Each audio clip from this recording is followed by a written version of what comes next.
오늘은 요한복음 7장 1절로 10절 말씀을 통해서 가족에게 배척받은 예수님이란 제목으로 은혜를 나누도록 하겠습니다. 요한복음 6장에는 오병이어의 기적과 그 영적인 의미에 대해서 기록이 되어 있습니다. 그래서 오병이어가 단순한 초자연적인 기적이 아니라 예수님이 십자가에서 찢기시고 또 피를 흘리심으로 말미암아 많은 사람을 살리기 위해 오신 생명의 양식이다라는 것을 예표하기 위한 표적이다라는 것을 저희가 배웠습니다.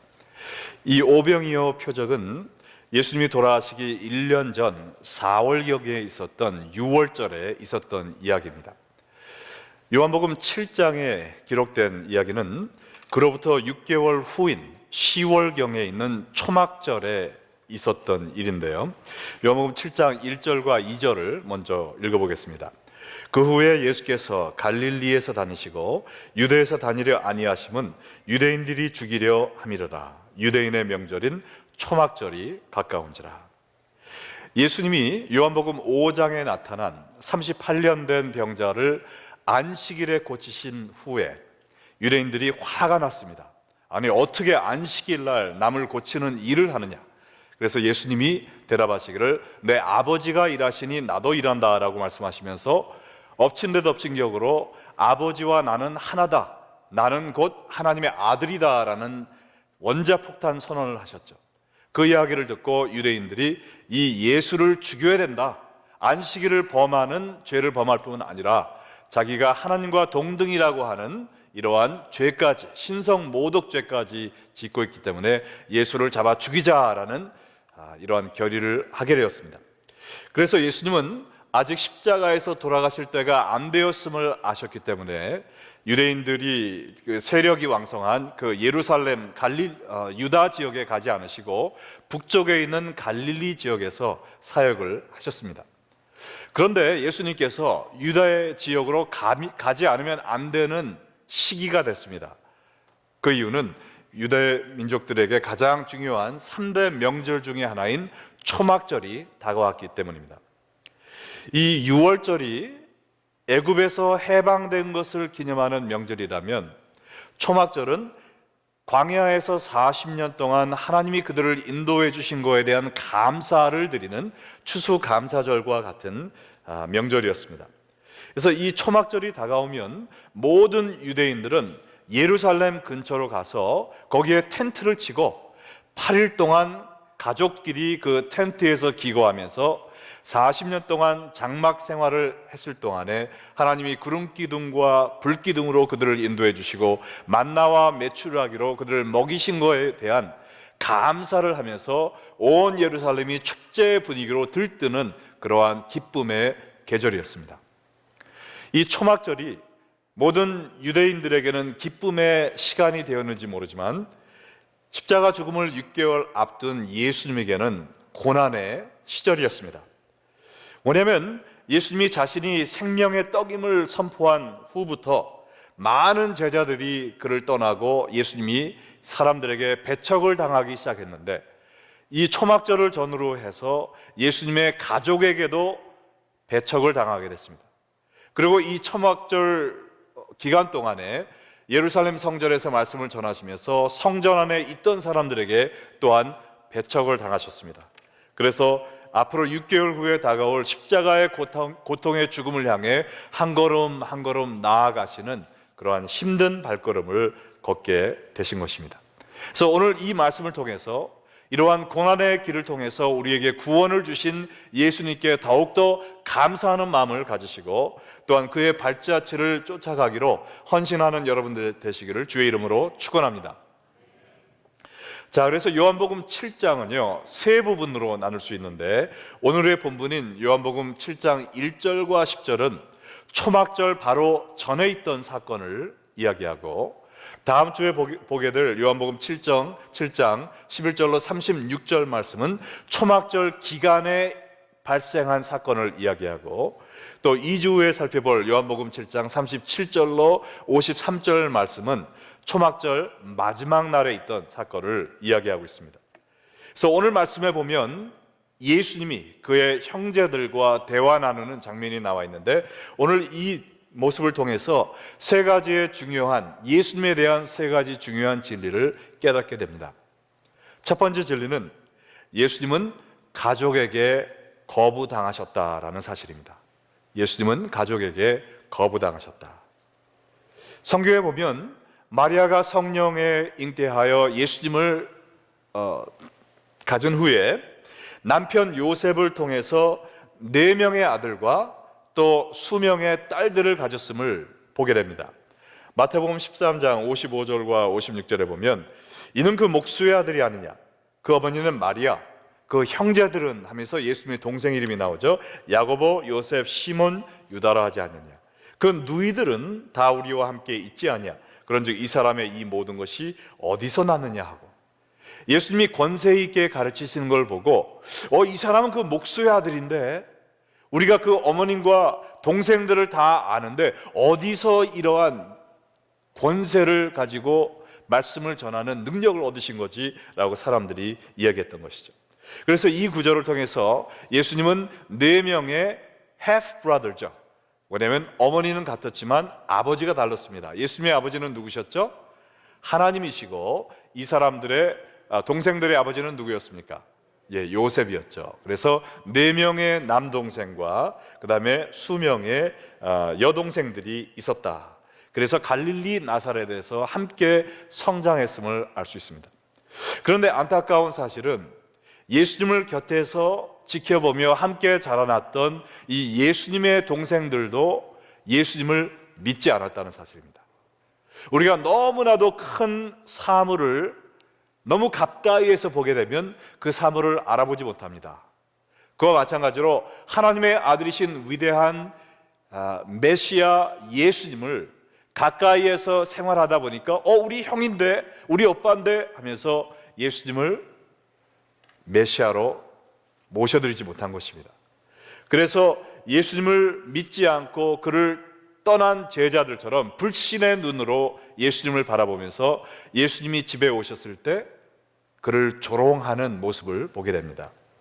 3절로 5절에 보면 그 형제들이 예수께 이르되 당신이 행하는 일을 제자들도 보게 여기를 떠나 유대로 가소서. 스스로 나타나기를 구하면서 묻혀서 일하는 사람이 없나니 이 일을 행하려 하거든 자신을 세상에 나타내소서 하니 이는 그 형제들까지도 예수를 믿지 아니함이라. 자신이 생명의 떡이라고 선포함으로 많은 제자들이 예수님을 떠났습니다. 그래서 이제 몇 명 안 되는 제자들을 데리고 초라한 모습으로 고향에 돌아오셨어요.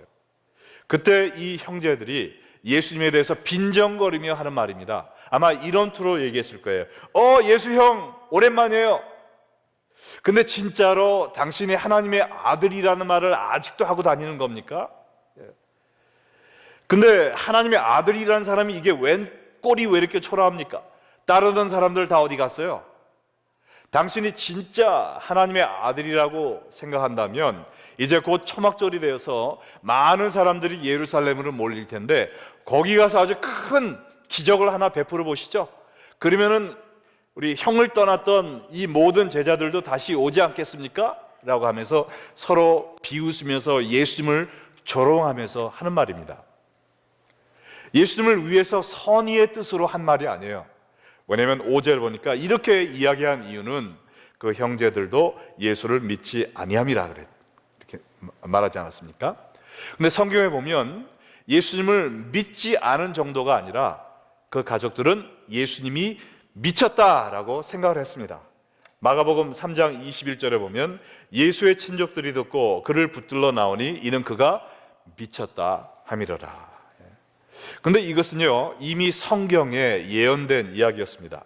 시편 69편 7절과 8절에 보면 내가 주를 위하여 비방을 받았사오니 수치가 나의 얼굴에 덮였나이다. 내가 나의 형제에게는 객이 되고 나의 어머니 자녀에게는 낯선 사람이 되었나이다. 이거는 메시아 시인데요, 예수님이 하나님의 영광을 위하여 비방을 받고 수치받을 것, 그리고 그의 형제들에게 이방인처럼 취급을 받고 또한 낯선 사람이 될 정도로 조롱을 받을 것에 대해서 이미 예언이 되었던 것입니다. 여러분은 여러분의 가족에게 미움을 받고 조롱거리가 되고 또 버림을 받은 그런 아픔을 경험한 적이 있으십니까? 제가 오래전 LA 살 때 그 할리우드 블러바드에 가면은 거기에 영화 극장도 많고 그렇게 삐까번쩍한 거리이지만 거기에 또 노숙자들도 많이 있고 아주 이상한 사람들도 많이 다닙니다. 그래서 제가 거기에 전도하러 간 적이 한 번 있어요. 특별히 노숙자들에게 전도를 하기 위해서 빵을 사가지고 길거리에 있는 사람들에게 빵을 나눠주면서 그 사람들과 대화를 나누고 전도를 한 적이 있는데 거기에 존이라는 어느 흑인 노숙자가 한 분이 있었습니다. 근데 제가 예수님에 대해서 소개하기 전에 누가 다가와서 이렇게 친절을 베푸니까 자기 속에 있는 걸 먼저 다 털어놓는 거예요. 그래서 제가 바닥에 주저앉아서 2시간 동안 그 사람의 이야기를 들었습니다. 그 사람의 삶에 대해서 저에게 이야기를 하는데 자기가 페인터로 일을 했다는 거예요. 근데 페인트를 하도 많이 하다 보니까 페인트 안에 있는 독소 때문에 더 이상 일을 할 수 없는 건강에 어려움을 겪게 되었다고 합니다. 그래서 일을 못하게 되니까 술을 접하게 되었고 또 마약을 접하게 돼서 이 가족을 부양할 수 없게 되고 그래서 거리로 나앉게 되고 또한 이렇게 헤매는 자신을 이제 가족들이 버렸다고 합니다. 그래서 자녀들과 또 부모, 자기 아내와의 관계가 완전히 끊겨서 찾아가도 인사도 안 한다는 거예요. 그러면서 제가 그 사람하고 얘기한 그날이 바로 자기의 아내의 생일이었기 때문에 온 가족이 함께 모여 아내의 생일 파티를 하고 있을 텐데 나는 거기에 갈 수도 없다고, 이러한 초라한 모습으로 내 가족을 볼 수도 없다고 하면서 흐느끼는 모습을 제가 봤습니다. 우리가 남에게 미움을 받고 버림을 받으면 그래도 참을 수 있지만 내가 가장 믿고 사랑하고 의지하는 가족에게 버림을 받고 배척받는다는 그 아픔은 겪어보지 않은 사람은 참으로 이해할 수 없는 큰 상처라고 생각을 합니다. 그런데 예수님은 아무런 잘못도 하지 않으셨습니다. 그럼에도 불구하고 왜 그의 가족으로부터 버림을 받는 이 아픔을 겪으셨을까요? 왜 그런 자리에 자신을 내어주셨을까요? 그 이유는 바로 예수님이 우리의 죄를 짊어지고 이 세상의 하나님의 진노를, 이 세상이 받을 진노를 자기의 어깨에 짊어지고 이 세상의 저주를 다 받고 가족에까지 버림을 받는 그러한 밑바닥에 나아가신 것이죠. 그리고 우리의 아픔과 상처를 다 경험하심으로 말미암아 우리의 대제사장으로서 우리가 어떠한 고통을 경험하고 있든지 예수님께 우리가 의지할 때 예수님이 내가 다 이해한다, 나도 그런 아픔을 경험해봤다 라고 이야기해 주실 수 있도록 우리에게 그러한 확신을 심어주시기 위해서 예수님이 인간이 당하는 모든 고통을 당하셨는데 가족에게 버림받는 그 아픔까지 경험하셨다는 것입니다. 가족에게까지 배척을 받는 예수님을 바라보면서 우리는 정말 육신의 가족뿐만 아니라 그의 하늘 아버지 하나님에게부터까지 외면당하고 버림을 받으셔야 했던 예수님을 생각하면서 예수님의 은혜에 감사하는 마음을 가져야 될 줄로 믿습니다. 그리고 그뿐만 아니라 우리의 인간이 겪는 모든 고통을 친히 경험하시면서 우리의 연약함을 이해하시고 우리를 도와줄 수 있는 선한 대제사장으로 우리를 돕기 원하시는 그 예수님께 우리가 어떠한 어려움을 겪든지 간에 담대한 마음으로 주님께 나아가 기도하고 예수님을 붙잡음으로 우리가 그의 도움과 은혜를 간구하는 여러분 되시기를 주의 이름으로 축원합니다. 오늘 이 말씀을 통해서 예수님에 대해서 배울 수 있는 두 번째 진리는 뭐냐면요, 예수님은 가족들에게 배척을 당했을 뿐만 아니라 세상에게 미움을 받으셨다는 것입니다. 요한복음 7장 7절에 보니까 세상이 너희를 미워하지 아니하되 나를 미워하나니 이는 내가 세상의 일들을 악하다고 증언함이라. 여기에 동생들에게 세상이 너희를 미워하지 않는다라고 말씀하셨는데 그 이유는 예수님의 동생들이 예수님을 믿지 않았기 때문에 세상에 속해서 세상의 물결에 휩쓸려 살고 있었습니다. 그러므로 세상의 흐름에 거슬려 가까워 있지 않았기 때문에 세상이 미워할 이유가 없는 것이죠. 그러나 예수님은 하나님의 법대로 사셨기 때문에, 또 하나님의 법을 어기며 사는 세상 풍속의 잘못을 지적하셨기 때문에 세상이 그를 미워했다라고 말씀하시는 것입니다. 이걸 통해서 예수님이 세상과 어떤 관계를 맺고 사셨는지 알 수가 있습니다. 예수님은 세상을 사랑하셨으나 세상은 예수님을 미워했다는 것이죠. 예수님은 세상을 사랑하셔서 그의 목숨까지 내놓고 세상 사람들을 구원하러 오셨지만, 세상 사람들은 자기의 죄악을 드러내는 예수님을 미워하면서 무섭게 그에게 달려들었다는 것입니다. 이것을 아시면서도 예수님은 그냥 좋은 게 좋다라는 식으로 세상이 흘러가는 대로 적당히 호흡을 맞추며 세상과 발걸음을 같이 하며 살지 않으셨어요. 예수님은 죄인은 사랑하셨지만 죄악은 관용하지 않으셨습니다. 죄를 죄라고 부르셨어요. 그리고 죄 가운데 사는 사람들에게는 어떠한 심판이 임할 것을 명확히 말씀해 주셨습니다.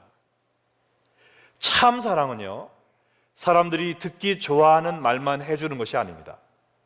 여러분이 자녀들에게 좋다 좋다 잘했다 잘했다 이야기만 하면, 잘못을 하는데도 불구하고 칭찬만 해주면 어떻게 되겠습니까? 아주 못된 사람이 되겠죠.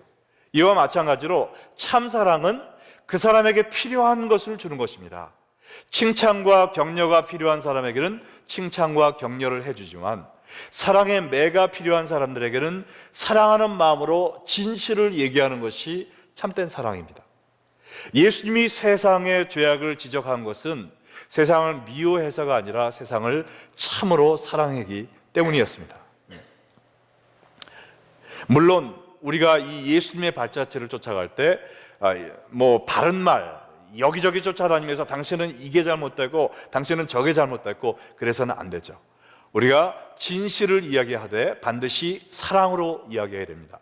에베소서 4장에 보면 Speak the truth in love라고 그랬어요. 사랑으로 진실을 이야기하며 반드시 사랑하는 마음으로 진실을 얘기하는 예수님을 닮은 기독교인들이 되어야 되겠습니다. 어떤 사람들은 이 진실을 얘기하지 못하고 사랑만 강조를 해요. 그래서 잘못된 길을 가고 있음에도 불구하고 그 사람을 바로 잡아주지를 못합니다. 그냥 사랑으로 토닥거려 주기만 해요. 그래서 그 사람을 망치게 합니다. 그와 반면에 어떤 사람은 너무나 이빠른 소리를 잘하는 거예요. 사랑은 온데간데 없고 자기가 저지가 돼가지고 사람들 심판하고 당신은 이거 고쳐야 돼 저거 고쳐야 돼 하면서 여기저기 가서 들어봤습니다. 근데 하나님이 원하시는 것은 사랑으로 진실을 말하는 것입니다. 아무리 날카로운 진실이라도 자기를 사랑하는 마음으로 이야기한다라는 것은 받을 수가 있어요.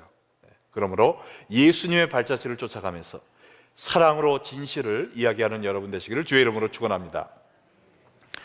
자, 교회와 그리스도인들은 비록 세상에게 미움을 받는 한이 있더라도 사랑으로 진실을 선포하는 삶을 살아야 됩니다.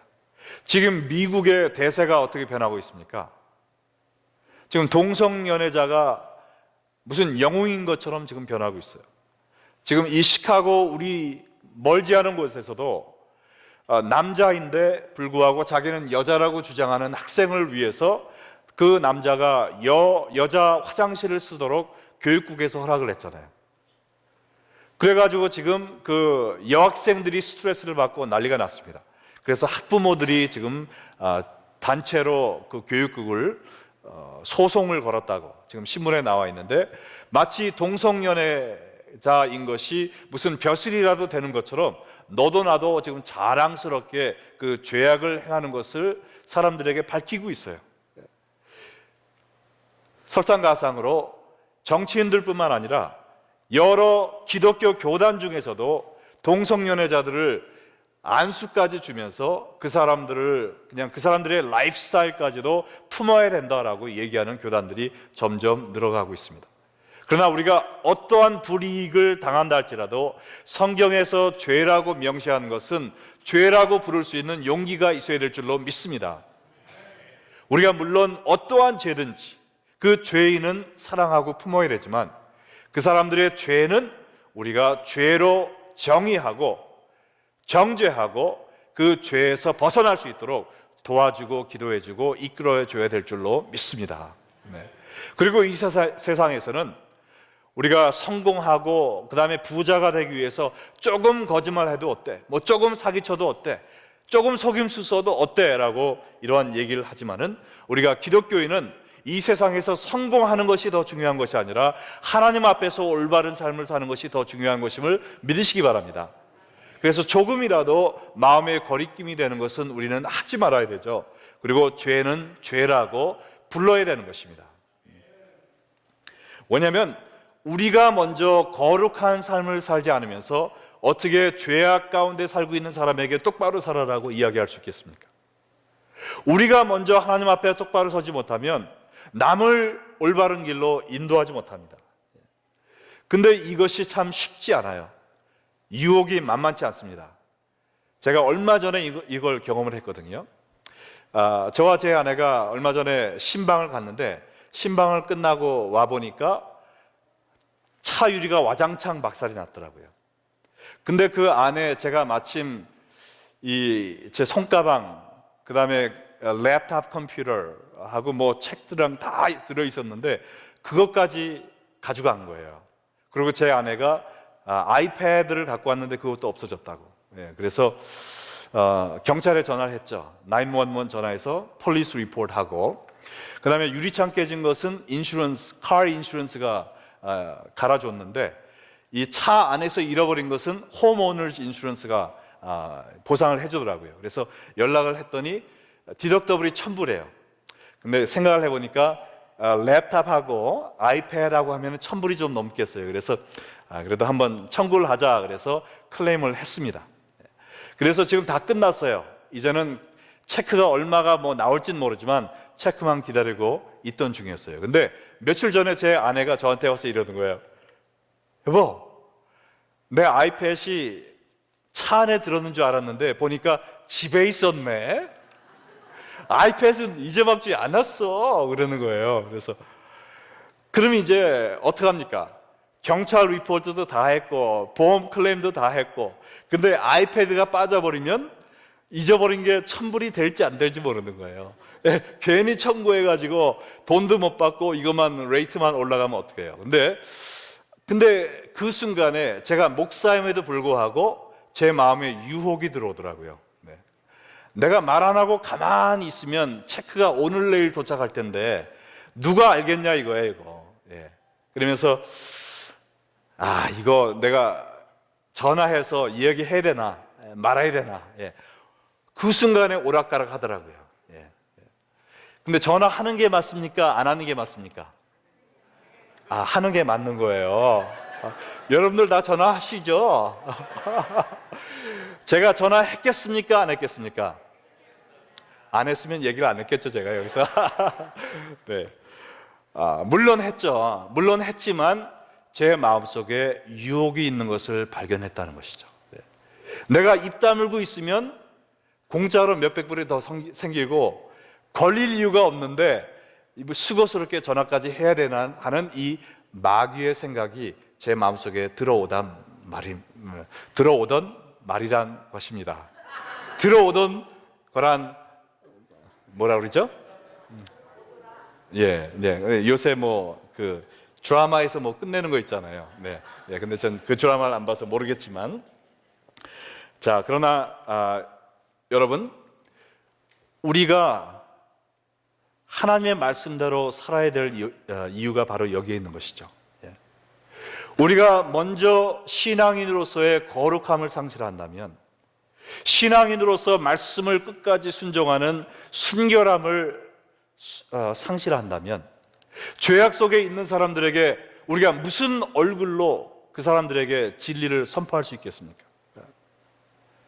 내가 그렇게 하는 것이 남들 눈에는 바보같이 보인다 할지라도 하나님의 말씀이 그렇게 이야기하신다면 내가 손해를 봐도 하나님의 말씀대로 사는 그 삶이 우리에게 절대적으로 필요한 것입니다. 거룩함을 잃은 교회, 순결함을 잃은 교회, 세상의 물질의 여러 가지 타락과 유혹에 빠져서 세상과 구별함이 없는 교회, 어떠한 능력을 발휘할 수가 있겠습니까? 이 교회와 하나님을 믿는 사람들이 이 세상의 물결에 예수님의 동생들처럼 그냥 휩쓸려 가기 때문에 죄악 속에 빠져 있는 세상에서 빛과 소금의 역할을 하지 못하는 것이죠. 목사인 제가 이러한 유혹을 경험했던 것처럼 여러분 삶 속에서는 신앙의 거룩함을 상실하도록 만드는 어떠한 유혹을 여러분은 경험하고 있습니까? 그 유혹이 올 때 여러분은 넘어지고 있습니까? 아니면은 생명처럼 여러분의 거룩함과 신앙을 지키고 있습니까? 우리는 빛과 소금의 역할을 하기 위해서는 우리의 거룩함을 지켜야 된다는 것입니다. 그렇지 않으면 우리가 교회가 이 세상에게 욕을 먹을 수밖에 없습니다. 세상을 변화시켜야 되는 교회가 세상을 염려시키는 인간 단체로 전락하고 만다는 것입니다. 여러분, 이스라엘의 역사를 보면 이스라엘의 유다 민족이 우상을 섬기고 하나님 앞에 범죄함으로 말미암아 바벨론에게 포로로 끌려가는 일이 생깁니다. 그 후에 바벨론이 하나님이 일으키신 바사에게 멸망당하면서 곧바로 바사의 고레스 왕이 이스라엘 사람들을 예루살렘으로 돌아갈 수 있도록 허락을 하죠. 근데 세 그룹으로 나눠서 돌아오는데 첫 번째 그룹은 스룹바벨이 이끌고 와서 성전을 재건합니다. 두 번째 그룹은 에스라가 이끌고 와서 성경을 재건하죠. 그리고 세 번째 그룹은 느헤미야가 이끌고 와서 성벽을 재건했습니다. 하나님이 이 에스라를 통해서 영적으로 무너진 이스라엘을 바로 세우는데요, 어떻게 에스라가 그런 일을 위하여 사용받을 수 있었는가?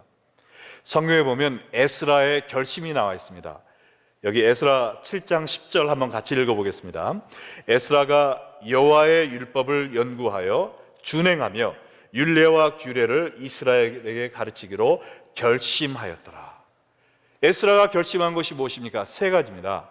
하나님의 말씀을 연구하는 것, 말씀을 깊이 공부하는 것을 의미하죠. 두 번째는 무엇입니까? 말씀을 준행하는 것, 말씀을 지키고 실천하기로 결심을 했다는 거예요. 그리고 나서야 말씀을 가르치는 일을 했다는 것입니다. 우리가 기독교인으로서 성경 공부를 많이 하는 것 좋습니다. 그러나 거기서 끝나고 말씀을 준행하는 것이 없다면 우리는 말씀을 선포하고 가르칠 수 있는 자격을 상실하게 되는 것입니다. 우리의 영권을 잃어버리는 거예요. 하나님의 영이 떠나는 것입니다. 우리는 이 세 가지의 결심을 해야 될 줄로 믿습니다. 우리가 어떻게 신앙의 야성을 다시 한번 되찾고 죄악 속에 썩어져가는 세상에 담대하게 회개하라라고 외칠 수가 있겠습니까? 이 두 번째 결심이 우리 속에 살아있어야 된다는 것이죠. 말씀을 공부하겠나이다. 그뿐 아니라 말씀을 내가 지키겠나이다. 그 후에 말씀을 전파할 우리가 자격이 생긴다는 것입니다. 예수님이 왜 바리새인과 모든 사람 앞에서 두려움 없이 담대하게 이 복음을 외칠 수 있었습니까? 죄가 없으신 분이었기 때문에 그렇잖아요. 우리가 이 선지자의 역할을 감당하기 위해서 우리 교회도 여러분 한 명 한 명이 다 같이 이 말씀을 공부하며 또한 말씀을 지키며 그 후에 말씀을 선포하는 우리 렉기언약교회 성도들 다 되시기를 주의 이름으로 축원합니다. 자, 세 번째로 배울 수 있는 진리는요, 예수님은 가족에게 버림을 당하시고 세상에게 미움을 당하셨지만 하나님께 인정을 받으셨다라는 것입니다. 하나님께 인정을 받으셨다. 요한복음 7장 6절과 8절과 9절에 보면 예수께서 이르시되 내 때는 아직 이르지 아니하였거니와 너희 때는 늘 준비되어 있느니라. 너희는 명절에 올라가라. 내 때가 아직 차지 못하였으니 나는 이 명절에 아직 올라가지 아니하노라. 이 말씀을 하시고 갈릴리에 머물러 계시니라. 여기에 보면 예수님은 철저히 하나님의 때에 움직이셨다는 것을 알 수가 있습니다. 예수님의 때, 예수님의 생각대로 세상의 지혜대로 움직이신 것이 아니라 하나님이 정하신 그 때에 순종해서 모든 일을 하셨다는 것이죠. 예수님을 보면 이 세상에 오신 것도 하나님의 때에 오셨습니다.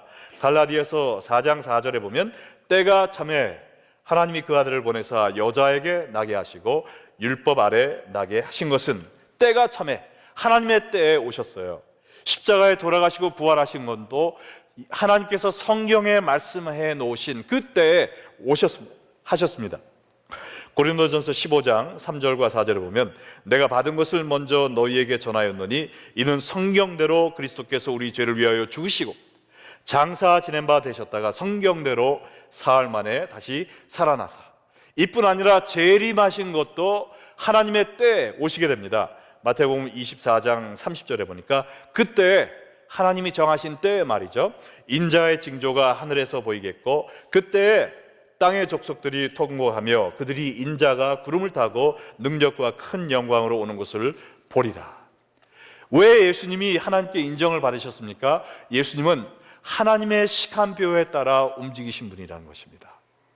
하나님이 가라 하면 가고 있으라 하면 있고 죽으라 하면 죽고 살아라 하면 살고 하나님이 원하시는 하나님의 시간표대로 움직이는 하나님께 인정을 받는 분이었다는 것입니다.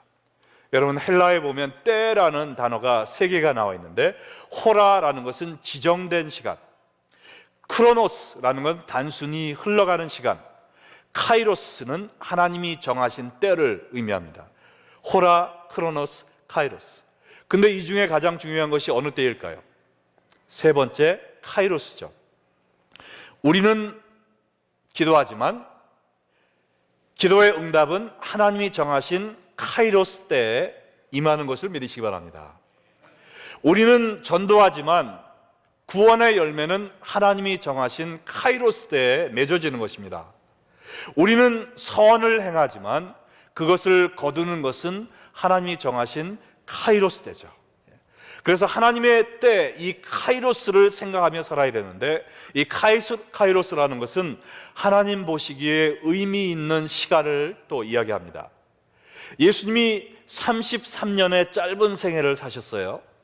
그럼에도 불구하고 무엇라고 말씀을 하셨습니까?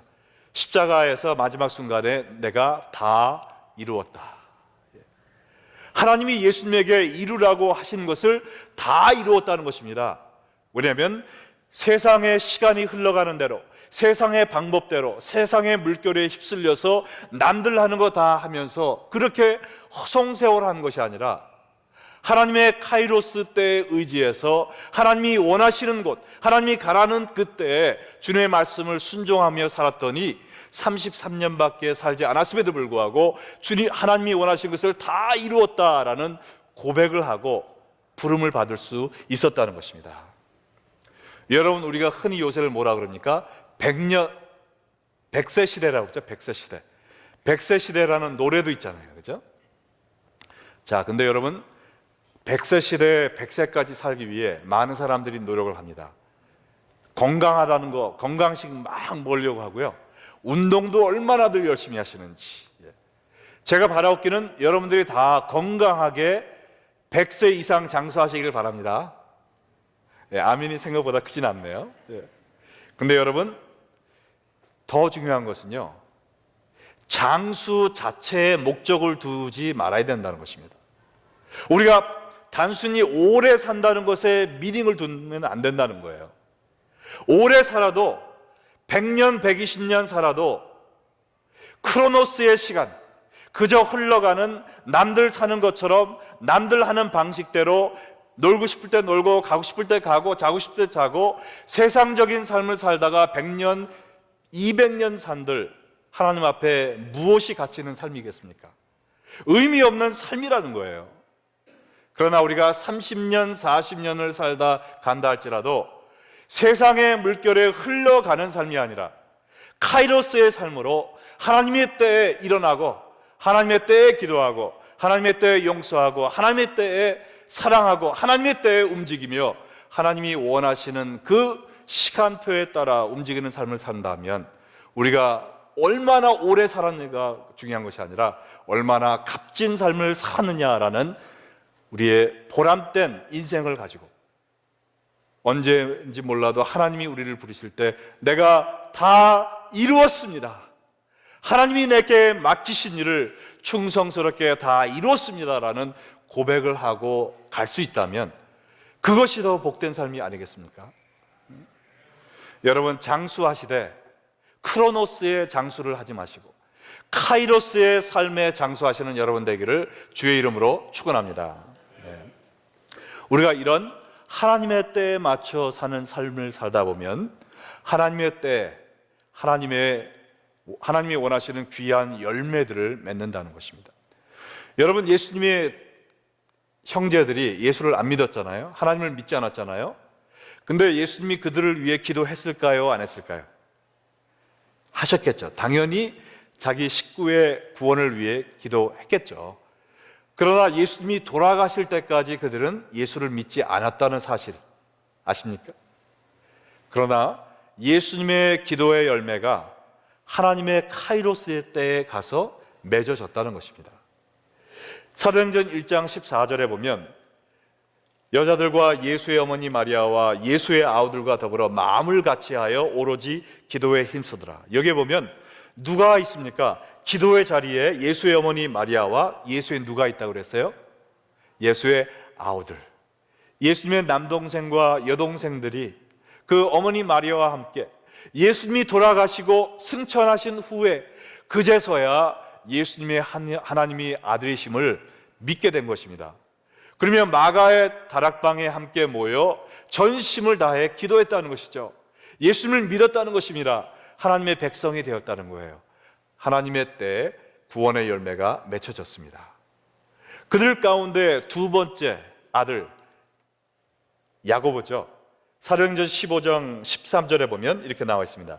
말을 마침에 야고보가 대답하여 이르되 형제들아 내 말을 믿으라. 이것은 사도 바울과 바나바가 선교 여행을 끝내고 온 후에 그 논쟁이 생겼죠. 이 할례를 받아야 구원을 받느냐, 아니면 믿음만 갖고 구원을 받을 수 있느냐. 그래서 예루살렘 공회가 세워졌습니다. 거기서 모든 기독교의 리더들이 모였고 여러 가지 의견이 분분했고, 그때 예루살렘 교회의 대주교로 있었던 예수님의 동생 야고보가 이야기를 한 것입니다. 형제들아 내 말을 들으라. 이제 판결을 하기 위해서 이야기를 한 거예요. 예수님을 믿지 않고 형이 무슨 하나님이야, 무슨 하나님의 아들이야, 만약 하나님의 아들이면 가서 큰 기적이나 일으켜봐 라고 조롱하던 야고보가 예수님의 기도를 통하여, 예수님의 삶의 그러한 example을 통하여 하나님의 때에 예수님을 믿게 되었을 뿐 아니라 예루살렘 초대교회의 대주교가 되어 기독교의 이런 흐름을 인도했다는 것입니다. 여러분, 하나님은 여러분의 기도를 헛되이 보지 않으십니다. 여러분이 믿음으로, 우리는 언제 열매가 맺힐지 모르지만 믿음으로 주님께 매달립니다 라고 하나님이 원하시는 삶을 살고 구원의 열매를 맺기 위하여 복음의 씨앗을 뿌리시면 우리는 몰라도 하나님이 정하신 그 카이로스 때에 이러한 아름다운 열매가 맺힌다는 것입니다. 여러분들 가운데 여러분의 자녀가 교회 다니지 않고 예수님을 섬기지 않는 자녀들이 있습니까? 여러분의 마음이 낙심되고 이제는 희망을 잃고 절망과 낙심으로 여러분의 마음에 그림자가 드리워져 있습니까? 여러분, 실망하지 마세요. 포기하지 마세요. 여러분이 하나님의 뜻대로 계속 기도하며 복음의 씨앗을 뿌리다 보면 하나님의 때에 여러분의 자녀가 구원을 받을 줄을 믿으시기 바랍니다. 여러분의 자녀뿐만 아니라 다른 가족들, 친지들, 하나님이 원하시는 그 구원의 열매를 위하여 여러분이 열심히 전도하시고 또 하나님의 말씀에 의하여 순종하는 삶을 살 때 하나님께서 여러분을 통하여 놀라운 아름다운 열매들을 맺으실 것을 믿습니다. 여러분은 누구에게 인정받기 위해 살고 계십니까? 가족의 사랑과 인정을 받기 위해 살고 계십니까? 이 세상의 인정을 받기 위해 살고 계십니까? 아니면 오로지 하나님의 인정을 받기 위해 살고 계십니까? 우리는 예수님의 발자취를 따라가야 됩니다. 가족이 나를 버린다 할지라도, 세상이 나를 미워한다 할지라도 하나님의 말씀을 깊이 연구하고 준행하며 전함으로 말미암아 카이로스, 하나님의 시간표에 움직여 삶으로 말미암아 하나님이 정하신 때 하나님께 영광 돌리는 아름다운 열매들을 풍성히 맺는 여러분과 제가 되기를 주의 이름으로 축원합니다.